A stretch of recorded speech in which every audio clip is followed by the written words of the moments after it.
¿Utilizas la aplicación de Tinder? ¿Crees que haces un buen uso de ella? ¿Odias Tinder pero vuelves a instalar y a desinstalar la aplicación una y otra vez? Soy Yaiza Gómez, psicóloga sanitaria y experta en duelo y cuidados paliativos, y hoy vamos a hablar de adictos a Tinder. Según datos de Tinder, España ha sido uno de los países donde más ha incrementado desde el pasado mes de marzo las conversaciones en esta aplicación. Sí, amigos, Tinder está de moda. Pero estas aplicaciones también tienen un lado oscuro, y es que están cambiando la forma que hay de relacionarse hoy en día. Ya no esperamos, ya no tenemos paciencia. Hay estudios que concluyen que este tipo de aplicaciones pueden generar problemas de soledad y de ansiedad, sobre todo en personas con poca autoestima. Se nos presenta como un videojuego. Vas haciendo swipe, que no es más que deslizar el dedo a través de la pantalla, y van apareciendo los diferentes candidatos. ¿Te crees que tienes más posibilidades de ligar porque tienes a cientos de personas a un clic de distancia? El problema está en que la presentación de personas nuevas no acaba nunca, y eso crea cierta sensación de que siempre va a haber alguien mejor. Y ahí es cuando nuestro cerebro nos la lía.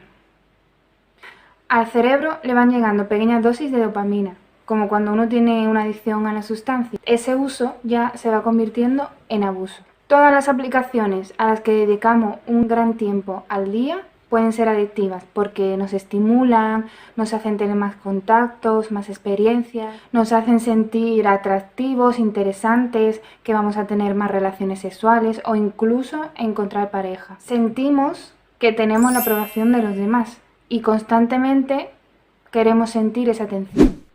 Y te diré una cosa. Las emociones que genera nuestra imaginación son igual de potentes que las emociones que podemos experimentar en el mundo real. Y ahí entra en juego una herramienta muy poderosa: las expectativas. Tengo varias citas con diferentes personas que me decepcionan en el sentido de que no cumplían todo lo que yo había imaginado, y además sigues pensando que siempre puede haber esa persona mejor que encaje en todo lo que tú quieres. Queremos evitar esa decepción, esa emoción desagradable, y recuperar la atención y la aprobación de otros. Entonces vuelves a entrar en el maravilloso mundo de Tinder, buscando a aquella persona que sí que cumple las expectativas que tú habías imaginado. Y esto se convierte en una paradoja, ya que te habías apuntado a esta aplicación para no sentirte solo o sola. Pero ten en cuenta que lo que funciona en el espacio virtual puede que no funcione en el mundo real.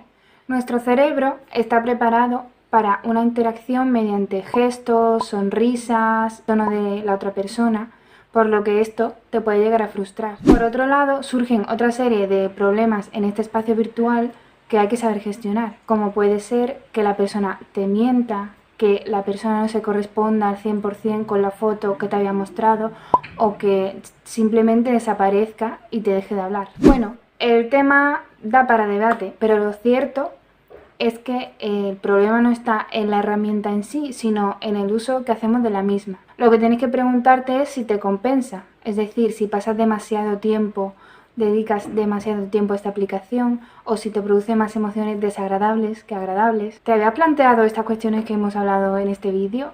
¿Quieres profundizar más sobre el tema? ¿Quieres dar tu opinión? Puedes dejarme un comentario o un mensaje y lo responderemos inmediatamente o en el siguiente vídeo. Muchas gracias, hasta la semana que viene.